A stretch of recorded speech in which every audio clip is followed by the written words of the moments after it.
दोस्तों, अगर आपने गुल्ली बुल्ली और ग्रैनी का बर्थडे पार्ट 1 और 2 अभी तक नहीं देखा है तो पहले आप उसे देख लें, वरना ये स्टोरी आपको समझ में नहीं आएगी। पिछली वीडियो में आपने देखा था कि गुल्ली शॉन को लेकर जैसे ही नीचे आता है तभी उसे दरवाजा खुलने की आवाज लगती है और वो वहीं रुक जाता है। लेकिन गुल्ली ये नहीं जानता कि ग्रैंडपा भी उसी की तरफ आने वाले हैं और आखिर कुछ देर बाद गुल्ली पकड़ा जाता है। ग्रैंडपा गुल्ली को देख लेते हैं। गुल्ली फौरन वहां से भागता है और छुपने की जगह ढूंढने लगता है, लेकिन ग्रैंडपा गुल्ली को कुत्ते की तरह दौड़ा लेते हैं और गुल्ली शॉन को लेकर भागता रहता है। और कुछ देर बाद जब गुल्ली थक जाता है तो वो अपने आप को ग्रैंडपा से छुपाने की कोशिश करता है ताकि ग्रैंडपा उसे देख न सके और वो शॉन को लेकर वहां से बाहर निकल सके, लेकिन ऐसा होता नहीं है। कुछ देर बाद ग्रैंडपा गुल्ली को ढूंढते हुए उस जगह पहुंच जाते हैं जहां गुल्ली छुपा होता है और आखिर फिर से एक बार गुल्ली पकड़ा जाता है। गुल्ली ग्रैंडपा को देखते ही समझ जाता है कि ग्रैंडपा ने उसे देख लिया है और अब यहाँ छुपने से कोई फायदा नहीं। गुल्ली फौरन वहां से भागता है और सीधे घर से बाहर निकलने की कोशिश करता है, लेकिन तभी अचानक से वहां ग्रैनी आ जाती है और गुल्ली को देखते ही उस पर हमला कर देती है। और अब आगे की स्टोरी देखते हैं। गुल्ली गाड़ी के पास खड़े खड़े यही सोच रहा होता है कि गुल्ली को अब तक वापस आ जाना चाहिए था।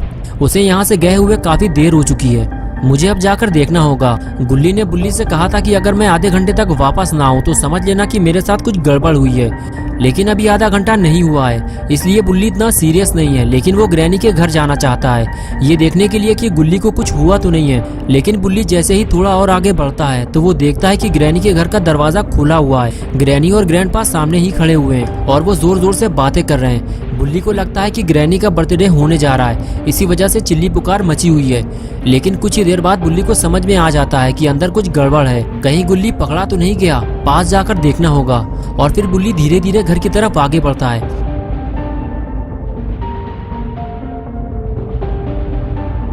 अभी भी बुल्ली को समझ में नहीं आ रहा कि आखिर वहाँ हुआ क्या है। बुल्ली अब और पास जा भी नहीं सकता वरना वो पकड़ा जाएगा।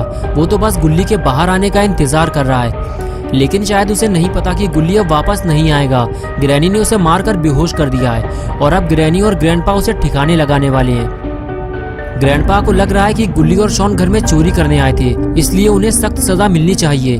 तभी खूनी पिग सबसे बताता है कि मैं इन दोनों को जानता हूँ, ये वही लोग हैं जिसने मेरी आग फोड़ी थी। मैं इन दोनों को अपने साथ ले जाना चाहता हूँ और फिर मैं इनसे अपना बदला निकालूंगा और इन दोनों के रसगुल्ले बाहर निकाल लूंगा। इन लोगों ने मुझे बहुत परेशान किया है। लेकिन पास में खड़ा हुआ जेसन भी ये सारी बातें सुन रहा होता है और वो नहीं चाहता कि खूनी पिग गुल्ली को लेकर अपने साथ चला जाए, इसीलिए जेसन खूनी पिग से कहता है, इस मोटे लड़के को हाथ न लगा देना धोखे से, ये मेरा शिकार है, वरना अंजाम भुगतने के लिए तैयार रहना। तभी खूनी पिग बोला, चुपचाप मुंह बंद करके वहीं खड़े रहो जेसन, जहाँ खड़े हुए हो, वरना तुम्हारा हाल भी वही होगा जो इन दोनों का हुआ है। ये बात सुनते ही जेसन भड़क गया और खूनी पिग के पास पहुँच गया।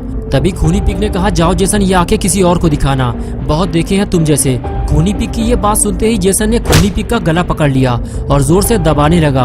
खूनी पिग बोला, जेसन छोड़ो मुझे, मेरी सांस रुक रही है। ग्रैंडपा बचाओ मुझे, मैं कंफ्यूज हो रहा हूँ कि सांस लूं कहाँ से और छोड़ू कहाँ से। ग्रैंडपा बोले, जेसन उसे छोड़ दो वरना वो कंफ्यूज हो जाएगा तो मुसीबत हो जाएगी। और फिर बड़ी मुश्किल से ग्रैंडपा और रॉड ने मिलकर खूनी पिग को जेसन से छुड़ाया। तभी ग्रैनी बोली, तुम दोनों कान खोलकर ये बात सुन लो, इन दोनों को मैंने मारा और ये मेरा शिकार है, इसलिए दोनों को मैं रखूंगी, इन्हें यहाँ से ले जाने की सोचना भी मत।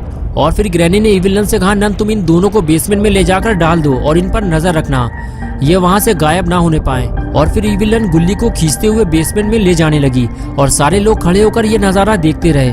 जेसन और पिग की लड़ाई की वजह से दोनों को कुछ नहीं मिला।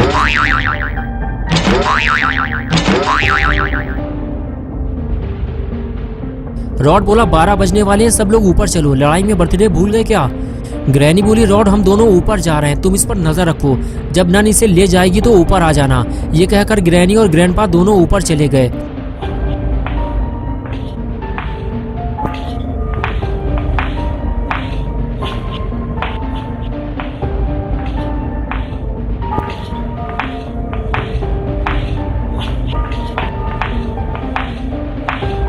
ग्रैनी और ग्रैंडपा जैसे ही ऊपर वाले रूम में पहुंचे दोनों का दिमाग खराब हो गया। ग्रैनी बोली, ये मेरा केक बीच में से कौन खा गया? इसे तो मैं ऊपर रख कर गई थी, इसे नीचे किसने रखा? मेरा सारा केक खराब कर दिया। ग्रैंडपा बोले, जिसने भी ये काम किया है मैं उसे छोड़ूंगा नहीं, तुम बताओ तुम्हें किस पर शक है? ग्रैनी बोली, इन्हीं चारों में से किसी का काम होगा ये। ग्रैनी और ग्रैंडपा बातें कर ही रहे थे कि तभी तीनों लोग ऊपर आ गए। तभी ग्रैनी बोली, सच सच बताओ तुम में से किसने ये केक खाया है, वरना खोपड़ी तोड़ दूंगी तुम्हारी। ग्रैनी की बात सुनते ही रॉड बोला, ग्रैनी मैंने केक नहीं खाया, मैं तो नीचे था। तभी जेसन ने अपना हाथ ऊपर उठाते हुए कहा, मैं जानता हूँ उसे, अगर ग्रैंडपा इजाजत दे तो मैं बता सकता हूँ उसका नाम। तभी ग्रैंडपा बोले, बताओ जेसन कौन है वो। और तभी जेसन ने खूनी पिग की तरफ इशारा करते हुए कहा, ये है वो पापी पिग। पिग बोला, ग्रैंडपा मैंने केक नहीं खाया, जेसन झूठ बोल रहा है, ये मुझे फंसाने की कोशिश कर रहा है। तभी रॉड बोला, अरे घड़ी देखो 12 बज गए, अड्डे बड्डे शुरू करो।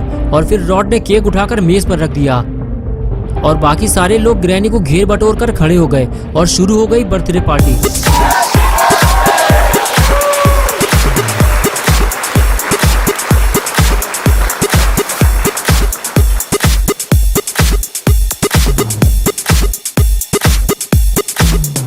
सारे लोग पार्टी में मस्त थे। इसी मौके का फायदा उठाते हुए बुल्ली गुल्ली को ढूंढते हुए ग्रैनी के घर के अंदर चला आया, लेकिन बुल्ली को ये काम जल्दी करना होगा क्योंकि पार्टी खत्म होते ही सब लोग नीचे आ जाएंगे और बुल्ली का घर से बाहर निकलना मुश्किल हो जाएगा।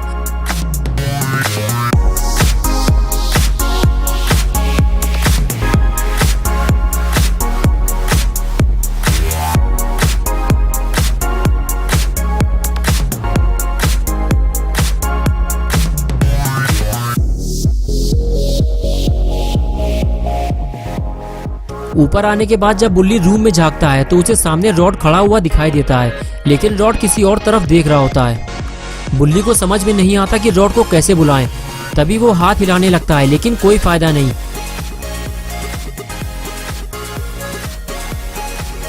लेकिन कुछ देर बाद रॉड बुल्ली को देख लेता है। बुल्ली रॉड को पास आने का इशारा करता है और रॉड बुल्ली के पास जाने लगता है। रॉड बुल्ली के पास जाकर कहता है, तुम यहाँ क्या कर रहे हो बुल्ली? अभी थोड़ी देर पहले गुल्ली और शॉन पकड़े गए हैं। बुल्ली कहता है, क्या गुल्ली पकड़ गया और तुमने उसकी कोई मदद भी नहीं की? तभी रॉड कहता है, बुल्ली नीचे चलो, हम यहाँ बात नहीं कर सकते, खूनी पिग मुझे देख रहा है। ये कहकर दोनों नीचे चले गए,